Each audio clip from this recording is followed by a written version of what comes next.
Honoured guests, ladies and gentlemen, welcome to Whitby. Thank you all for coming on this very special occasion. 50 years ago today, the last train left this station on a cold Saturday night for the run over the moors to Pickering and Mont and on to York. Everyone thought that was the end. And of course, for many hundreds of railway lines at that time, the period of the beaching closures, it was. But that was not to be the case. Already people were very concerned about losing what was seen as a vital rail link. And within a very short space of time, led by local people, a group was organised to try and reopen at least part of the railway. And I have to say that I'm delighted that we've got here today a family from our founder, Tom Salmon, because it was Tom, supported by his wife Erica, who were the driving force behind starting to try and get the railway reopened. So we're delighted to have Tom's daughters and granddaughter with us today.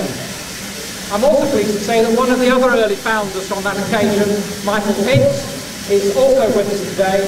So these are the people that we need to reflect upon to realise why the railway is open today.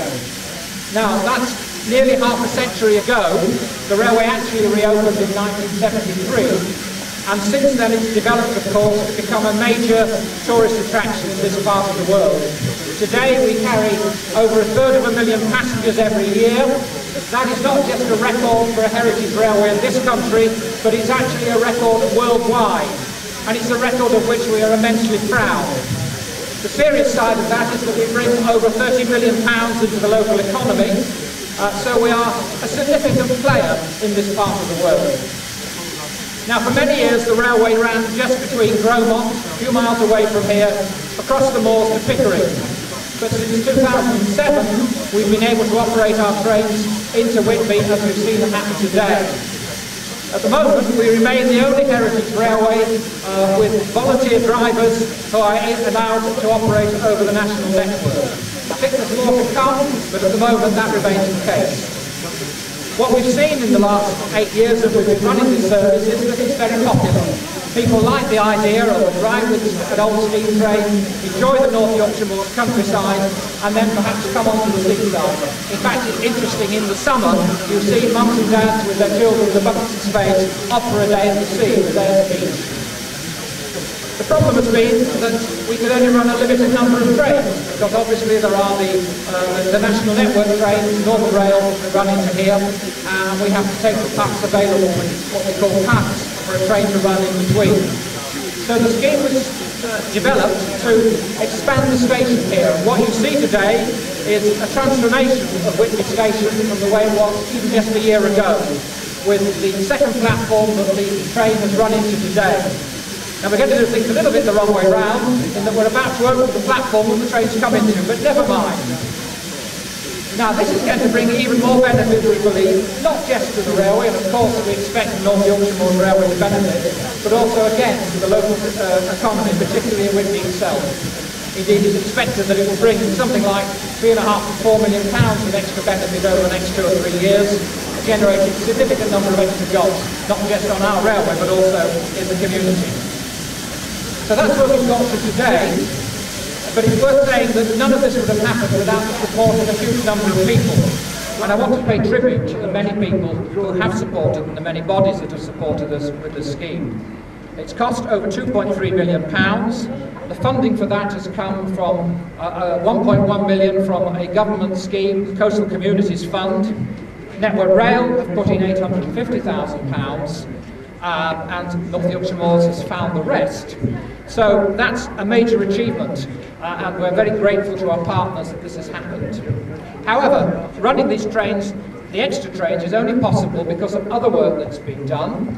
And just down the road at Gromont, we've completed a major re-signalling scheme, which means that we've now got much more flexibility in the way we can run trains. Essentially, we can pass trains going to and from Whitby.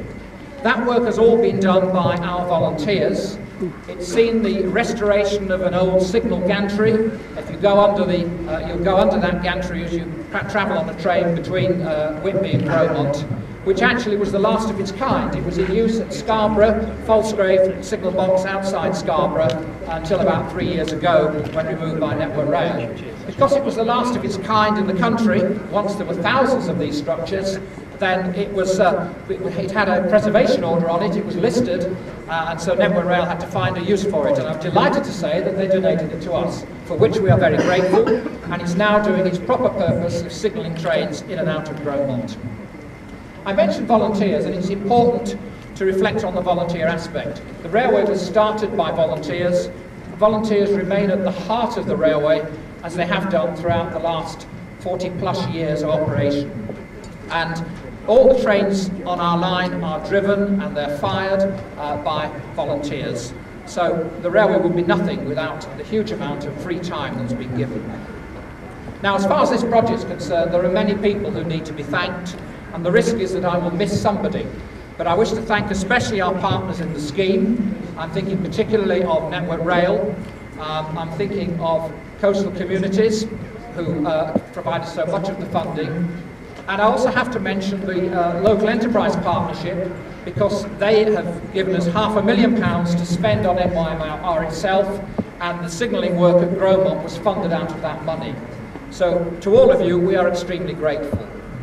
For the work itself, we've had a number of contractors, and I'm delighted that we've got a good team here today from Construction and Marine, who we've worked with over many years, not just on this project, but many others as well. They were our lead contractor. They bore the brunt of some of the many challenges that any major engineering job brings, working with our project manager, himself a volunteer, Nigel Trotter. We've also been benefited from some specialist signalling engineers who worked with us, and again, I'm delighted that they are represented today. That's Siemens and also Centigrade. So many people we're grateful for, and I must not forget that in Track itself and Trackwork Limited, who have installed the new Trackwork. So as I say, there are many people to thank today. And if I've missed anybody, I apologise. I'm grateful too for the support that we've had from the local community, from our local members of Parliament, and Macintosh, who is here, and also Robert Goodwill, of course, is the local MP here. Their support was crucial at particular times when we were seeking to get the necessary funding. We believe that we've become something of an institution in Yorkshire. We believe that we're very, very much part of the county of Yorkshire, perhaps specifically North Yorkshire. Another institution, dare I say it, is BBC Look North. I wouldn't say that our guest is an institution, that might sound a little bit rude, but Look North, I think, is recognised as bringing the voice of Yorkshire to so many people. So I'm particularly delighted that we've got Harry Gratian here today, who is going to officially open the new platform by doing the accustomed thing, by cutting the ribbon.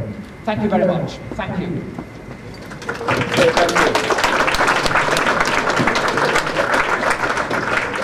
Guests on platform 2, but the real guests on platform 1. You're the real guys, aren't you? It was funny when Philip Randy said we run steam trains from Pickering to Whitby, and we need an old steamer to come to the occasion. Well, I'm delighted to, Philip, especially in your year as well, because I know that this is the end, really, of your wonderful association with the North Yorkshire North Railway. So we wish you all the very best for your retirement.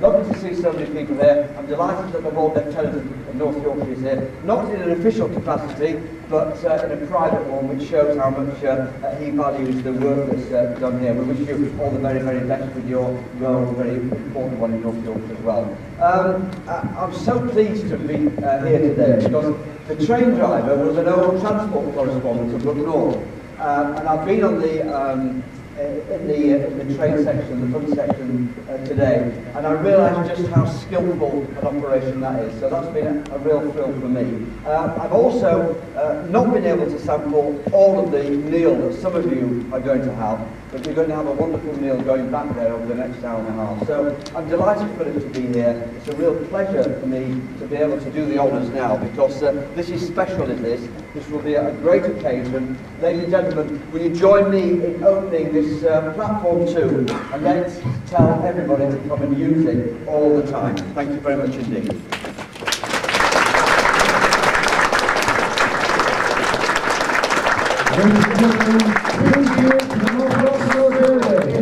Hooray! Hooray! very much.